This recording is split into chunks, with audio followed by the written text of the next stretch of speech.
So today I'm going to demonstrate a neuroplasticity exercise. Specifically, mine's going to target the shoulder. My idea behind it is something that I would use for my defensive lineman. So most of his pain is in scaption and when he shucks out, so when he shoves a player out or is trying to push through the O-line and pushing out, he has pain with that. There's no weakness, it's just pain right in that supraspinatus type area when he's in scaption. So this is really going to target using that muscle, like that coordination of muscles, without actually shoving someone to the side.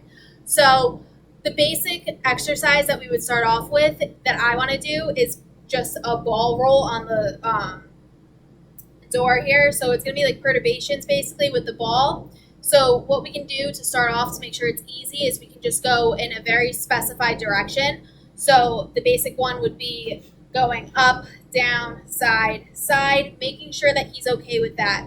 So to make sure that he has all the concepts that I want, basically what I want him to do is make sure that he's in his four-leg position. So he's going to be in that little squat because when he's on the line, he's always in a squat. He's not standing up straight. He's not slouched down. We want him in a nice athletic position. So that's how I want to have this exercise for him. He's going to be in an athletic position, and his hand and arm are going to be stabilizing the ball against the door.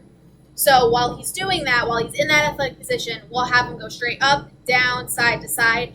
I want to make sure that his scaps are set back properly because that's something that we want to do. We don't want him to be rounded forward because then he's going to be using other muscles that we don't want him to use, and he's going to create bad habits basically. And the whole point of this is to create a good habit, that neuroplasticity, create a good habit so that this can carry over onto the field.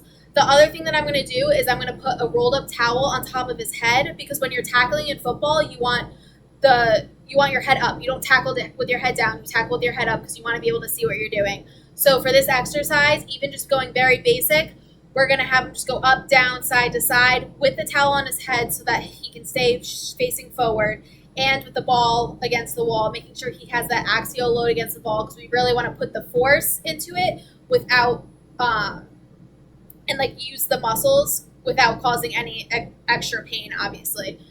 So I'll demonstrate this first simple exercise, and then I'll say the goals of it and progressions after I finish. So for the exercise, what I would have them do is I would have them stand against the wall.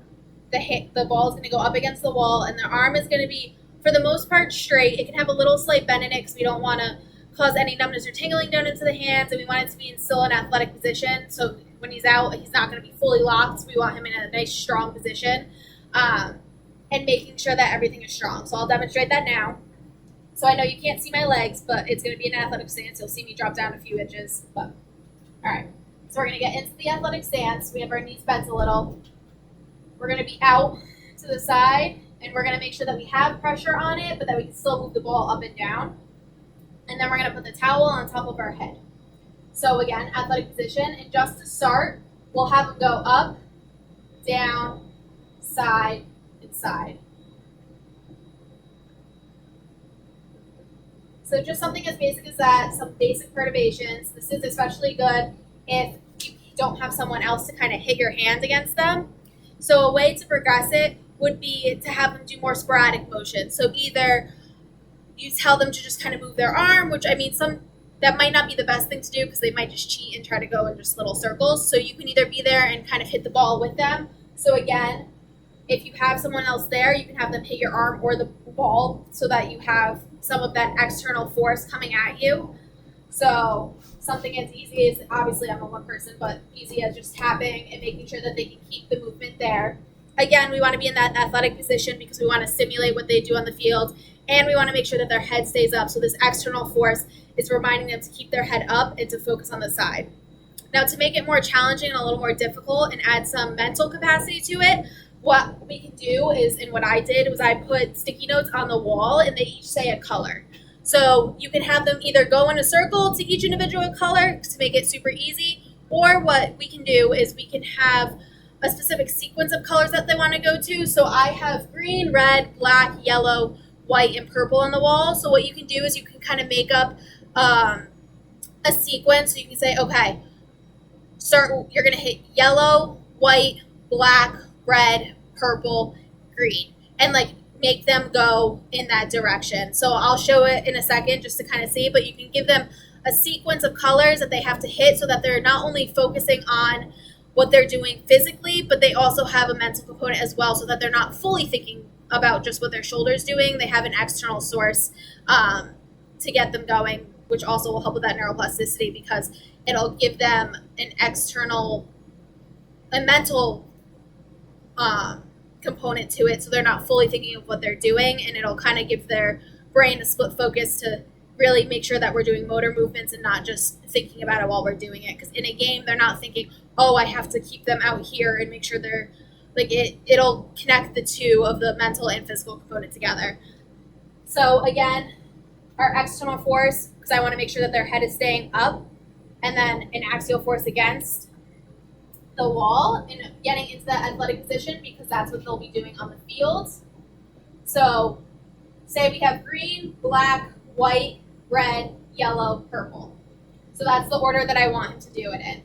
So while he's doing this, we're going to go green, black, white, red, yellow, purple. We want to make sure that they're able to do all of this quickly, because in a game, things are going to happen quickly. They're not going to be slow. We want to make sure that they're able to adjust at any moment. You could also do it where you just call out a color. So instead of calling out a sequence of colors, like you can stand next to them and you can be like red, yellow, purple, green, so that they have to think and react while they're doing it. The whole point of this, like I mentioned before, the goal of this is to kind of build that strength in that stabilization area. So he's having pain when he's pushing off because he feels unstable in pain. I mean, maybe not unstable in the shoulder, but he doesn't feel strong enough, even though it's not weak. That pain is limiting his strength. So what we can do is make sure to focus on that stabilization in this space so that he feels more confident of being in this space and doing it. So the main goal is making sure that we have that scap strength, that shoulder strength, and that endurance to make sure that he can last a whole game. Because that's also been an issue, is that he's able to go for the first half, and then as soon as you get into that second half, his endurance goes way down in his shoulder, and that's when he starts feeling more pain and where he starts feeling limited. So this could be an exercise that really helps strengthen that and give him more endurance in his muscles so that he can last an entire game, or at least last until maybe the fourth quarter before he starts having more pain, and just kind of playing it with that. So that's something that you can do with your athletes with shoulder injury. And it doesn't have to be football. Obviously, I'm using a basketball. It might be a little different. You might have to tweak it a little bit, but because this is so focused for me in my head for football, just with that defensive lineman, offensive lineman position. But it's really easy to do, and it's a good one to do because it gives that mental and physical component.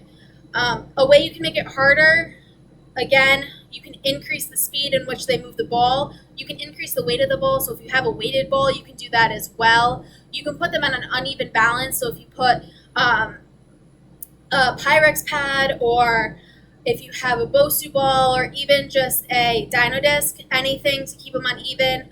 You can also have them close their eyes. So yes, that might be a little difficult to read the colors on the board, but in that case, you would have them close their eyes, balance on one leg or anything that you want to do, or maybe put them still in a Bosu ball in the athletic position so that they still have that sport-specific component, but they are on an uneven surface. And have them close their eyes, keeping the towel on their head so they can remember to keep their head up and they're not just looking down and slouching down. And then you can hit the ball, so out of the hand. So the perturbations that we talked about before. So having someone come in and just quickly move the ball around, because it'll have them focus on not only keeping the ball against the wall, but making sure that they can keep it still as best they can, making sure their head's up, making sure they're using everything. So that would be a way to progress it as well.